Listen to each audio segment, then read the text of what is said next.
This is the Hidden Killers podcast with Tony Brueski, featuring retired FBI Special Agent Jennifer Coffindaffer. The attorney for Chad Daybell, he wanted out of the Chad Daybell case. The judge said, I'm sorry, we kind of know what this case is about. You kind of knew what this case was about. So to argue and say that you're surprised you're not going to be getting paid for this, or that you're not qualified to represent someone in a capital murder case, not valid arguments. Joining me to discuss, Jennifer Coffindaffer, retired FBI Special Agent. Are you surprised at all that the judge said, no, I'm sorry, you get to keep your seat on the ride for the next Chad Daybell run?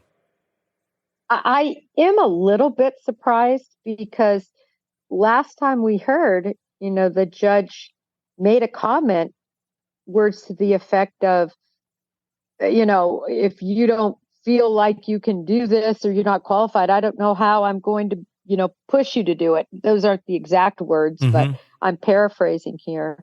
And so we kind of left it like that, which I think I definitely read that. It sounds like he's going to approve it. Yeah. But now seeing that he said no, order, motion denied, this is really big. There's a couple of things that stick out to me, though, Tony. First of all, he's been on the case since 2021.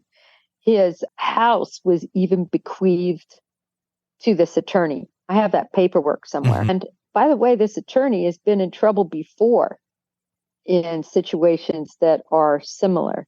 So it seems to me that he, bled the turnip dry.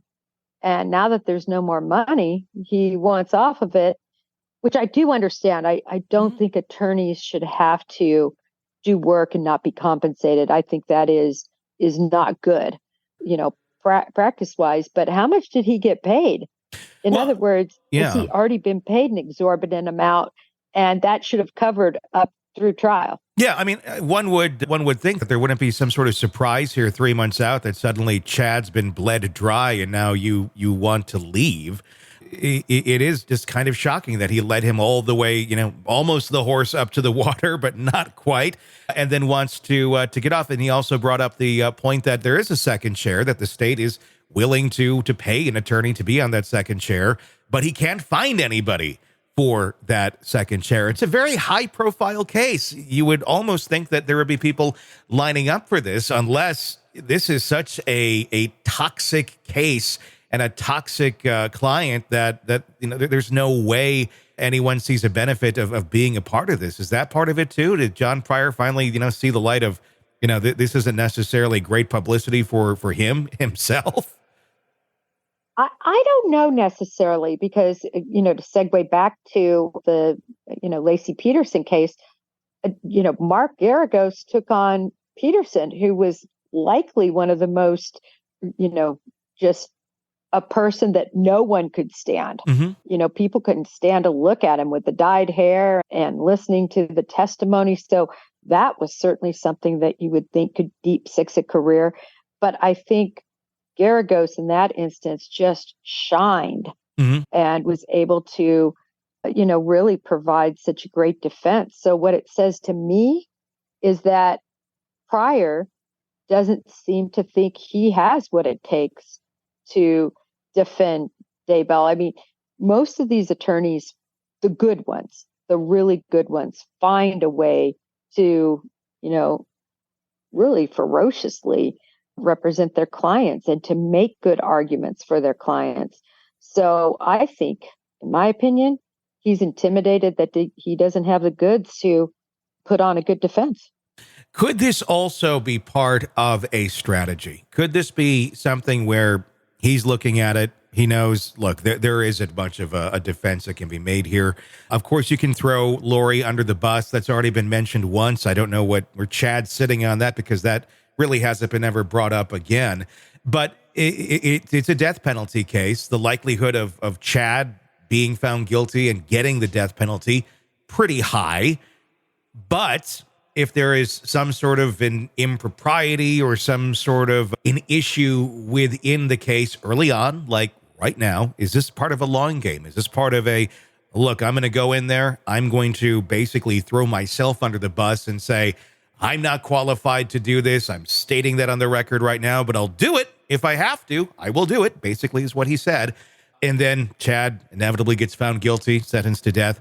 Is this basically to create an appellate issue to save his client's life, where at the end of the day, Chad ends up in prison for the rest of his life, but maybe death gets taken off the table because very early on, before the trial even started, his attorney flat out said he's not qualified to be the attorney for him. Not necessarily to get another trial, but maybe this is the Hail Mary or the very strategic play, actually, of here's how we can get death off the table for you because I don't see any other reasonable way to do it. I think you bring up a great point. We kind of saw this in Lori Vallow's trial, right? Where the defense stands up and says, no questions, no witnesses, no anything, I'm done. And, will that be brought up in an appeal in regard to really, was she well represented? Yeah. And I can see the same thing here, but I think it was such a double-edged sword, right? If they would have said, okay, you can get off the case and we get new lawyers on, the whole speedy trial, just how long he would have languished awaiting trial for new attorneys to get up to speed and to find capable attorneys that, have a load that could bear such a trial and preparation. That's really what the judge said. I've got to look at the defendant's rights here.